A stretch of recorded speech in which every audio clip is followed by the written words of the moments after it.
भारतीय जनता पार्टीच्या विश्वनेत्या, राष्ट्रीय नेत्या आदरणीय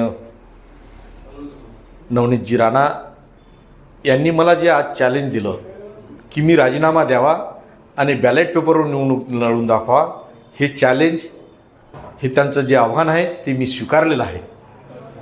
त्यांना नम्र विनंती एकच की त्यांनी जे मला आव्हान केलं त्याबाबत निवडणूक आयोगाकडून तसं मला लेखी पत्र द्यावं की येणारी लोकसभेची निवडणूक जी आहे, पोटनिवडणूक, ही बॅलेट पेपरवर घेण्यात येईल, हे फक्त त्यांनी लेखी आणून द्यावं.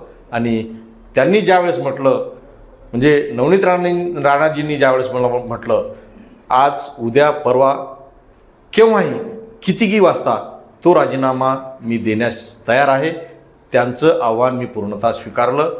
फक्त जे मी माझी अट सांगितली ती एकच अट की त्यांनी निवडणूक आयोगाकडून बॅलेट पेपरवर निवडणुका घेऊ असं फक्त मला लेखी द्यावं.